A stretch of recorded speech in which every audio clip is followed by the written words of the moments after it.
Good evening, everyone. It certainly is an honor to be here. I think I'll just get right into it.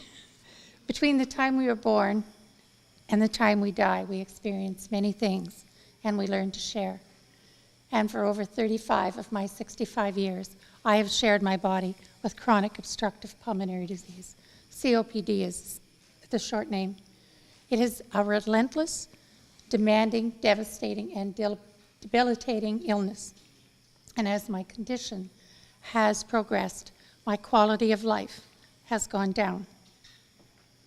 It has forced me to make lifestyle changes at every point. It has done its best to cheat me of my independence by taking away many things that I have enjoyed.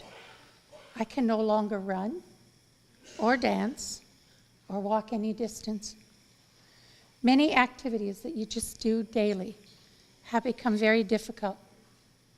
COPD has affected everything I have done from the day I was diagnosed, and I mean everything, because I never planned on getting old, and that's how I lived my life.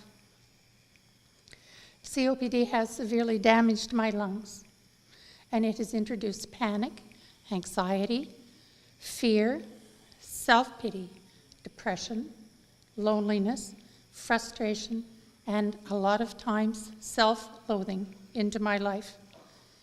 I am dependent on medication, which has side effects, such as gastroesophageal reflux disease, or GERD, early cataracts, loss of bone density, and muscle mass.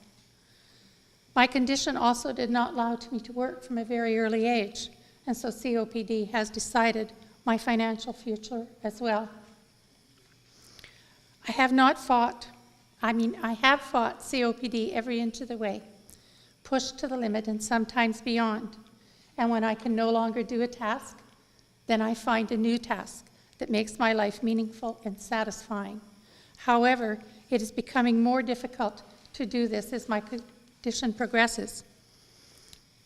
COPD has taught me that my breath is a very, very precious thing, something none of us should ever take for granted.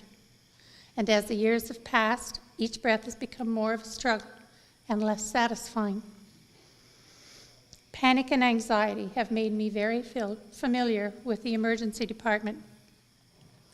However, I have been able to manage my lung infections at home using the services of the clinic or my family doctor, but it hasn't been easy. The training and education I received in the pulmonary rehabilitation classes and the support I get from the lung disease support group has helped my coping skills.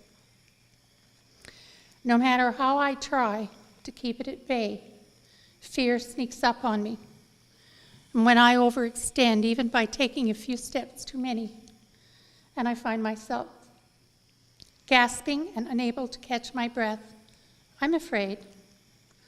Or when I'm alone during a lung infection, and I start coughing, and the phlegm won't come up, and I can't breathe, and I'm so terrified that I'm going to choke. Last Easter, I somehow picked up a rather nasty bug, and it caused me to become very ill for a short period. And I threw up so violently that I became extremely weak and lightheaded. And for the first time in 65 years, I could not catch my breath, and I had to ask someone to help me back to my own bed. When all was back to normal, I said to myself, "It's time, girl. You need to start seriously thinking about what medical interventions you want, because you could get seriously ill anytime."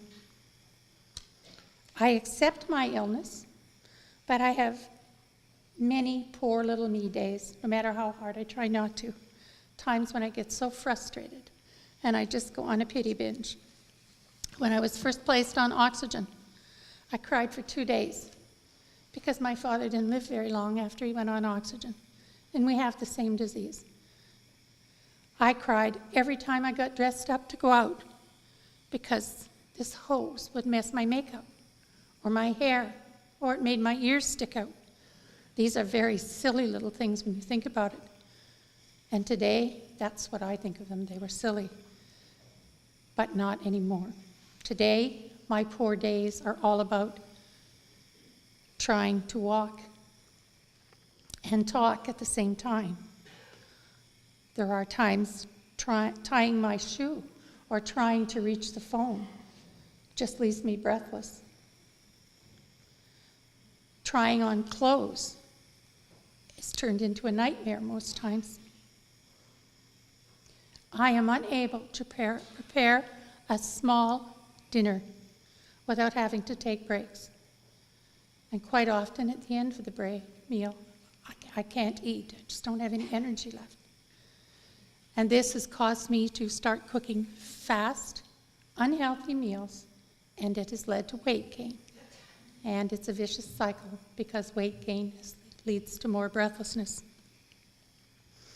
I have been on this oxygen for 20 years, and on any good day, it will get jerked off my face along with my glasses between 5 and 10 times. It gets caught on the knobs of doors, people step on it, under cabinets. So today's my poor ears don't just stick out, but they're having trouble holding up the hose. A hose which contains something I can't do without, oxygen. I would have no quality of life if I didn't have it.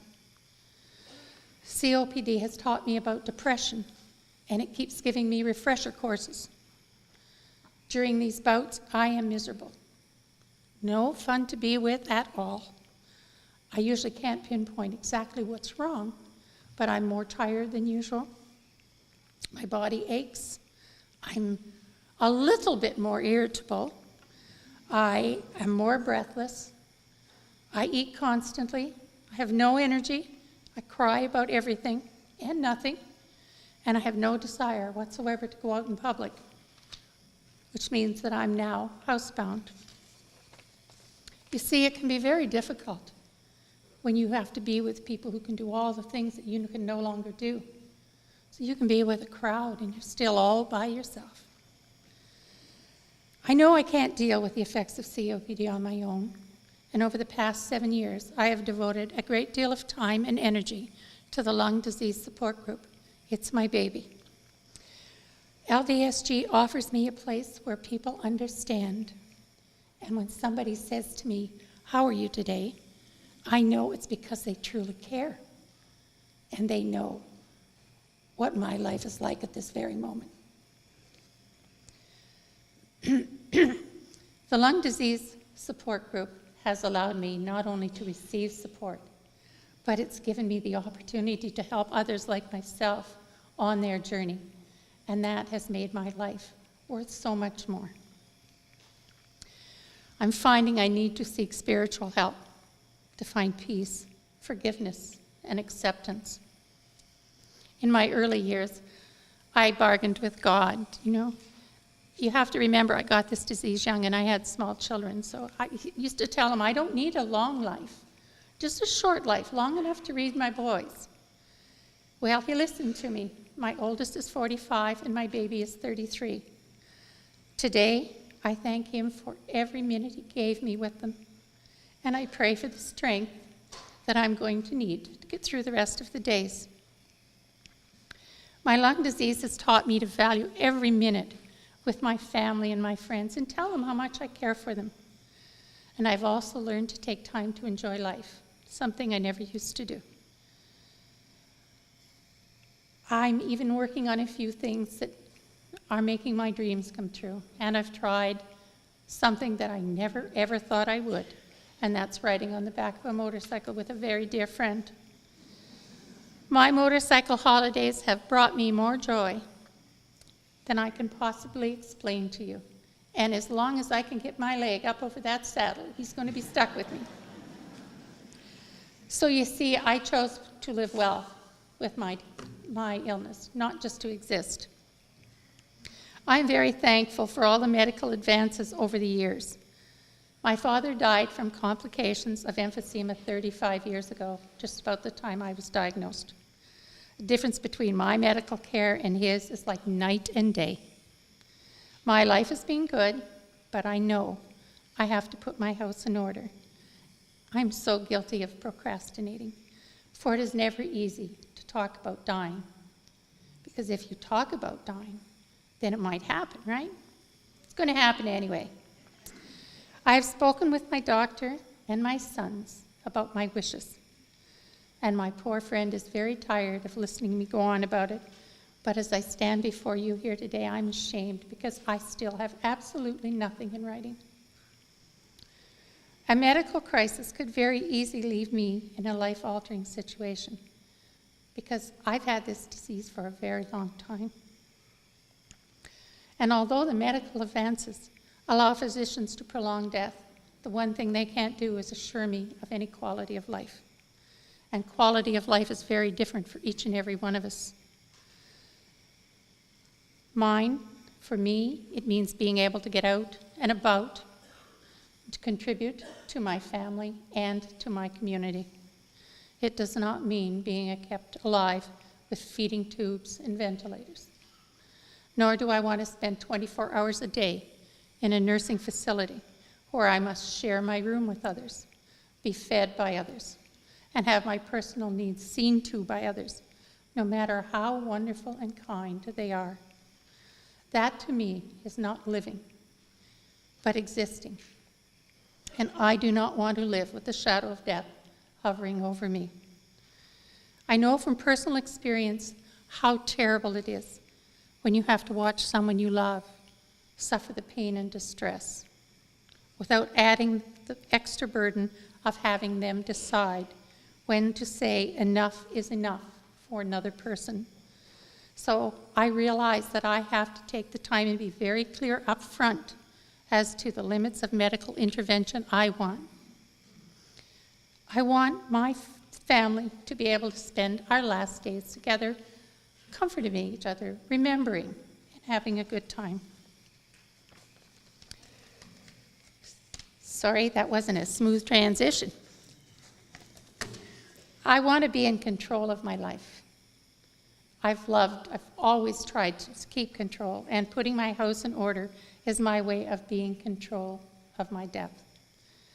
Easing the burden on my family will be my final gift to them. Their final gift to me will be loving me enough to understand and allow me to do it the way I want to do it. It is never too early to consider end of life. What if you were in an accident and if you recovered, your quality of life wouldn't be very good? Is there someone out there that knows what you want? Have you designated someone to speak for you? And most important, do you have your wishes in writing? It's one thing everybody should take home and think about. I want to thank Health Sciences North and all their partners for putting together the forums on the end-of-life issues. I have always known what I don't want, but I'm beginning to realize I have never known just what I do want. My eyes have certainly been opened, and the information that I have gained from this forum is going to make me plan my life much easier. Thank you.